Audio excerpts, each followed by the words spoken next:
Go. Okay, Capricorn, this is your weekly horoscope.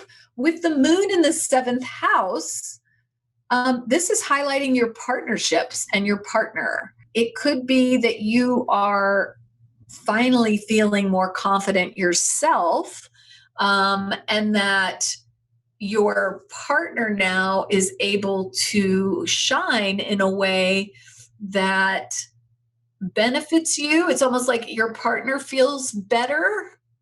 And so you yourself are able to take a load off. I mean, Capricorn and Capricorn rising, you folks have been carrying quite a heavy load, and you're so good at it that you may not have even noticed how heavy a burden it has been until that Saturn Jupiter shifted on the solstice a week ago. So you may still be kind of coming to terms with, you know, how when you carry something really heavy and then you set it down, it's like your arms just collapse because you've been holding on so hard for so long. That may be the feeling Capricorn is having right now, just kind of like, wow, I'm exhausted. I've been dealing with a lot, and I would like to take a break and celebrate myself, or at least enjoy the lightness of being for a minute. I mean, you still have Pluto there, so it's definitely not over, but you're on the other side of the really hard, high, steep mountain climb. With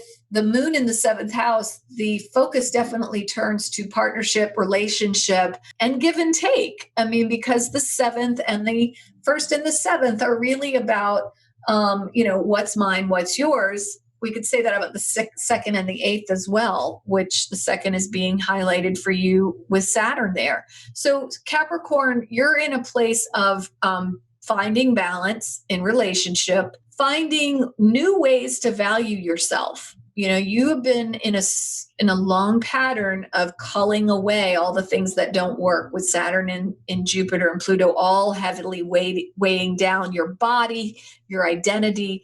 And so now you may be in a place of, okay, I've done the hard work of taking apart my identity, and now I'm ready to rebuild myself in a new way with Saturn, Jupiter in the second, to really look at what my skill set is, what do I have to offer the world, and how is that contributing, or how is that affecting or contributing to my relationship? Capricorn and Capricorn rising are having the eclipse cycle in the sixth and 12th houses, which, the south node in the 12th is quite a bit of endings, quite a bit of things ending for you. And having Saturn just move through the first house, so many endings.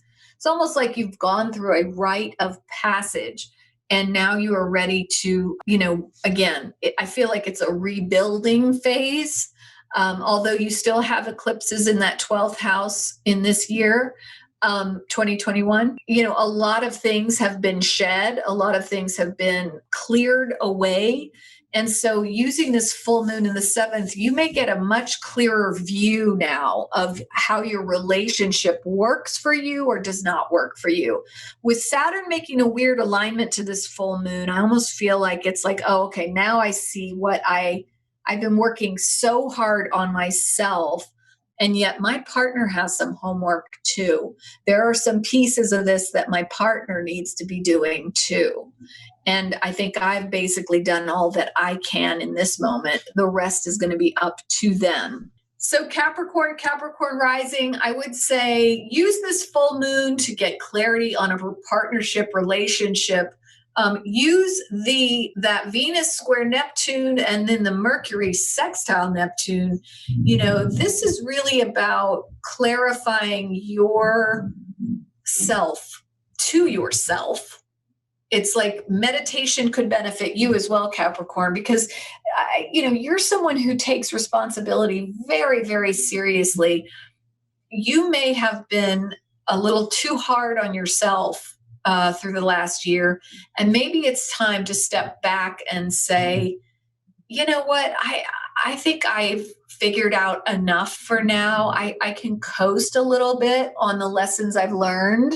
Yeah, I kind of feel like you've got You've done a lot of hard work, Capricorn. I don't think you need to belabor the issues around your identity so much this week. I think it's maybe time to just give yourself a little credit for the hard work that you've done. And then using this New Year's Eve moment feels a little bit like celebrating yourself moving forward, rather than, it does feel a little bit contemplative this New Year's Eve for you, Capricorn.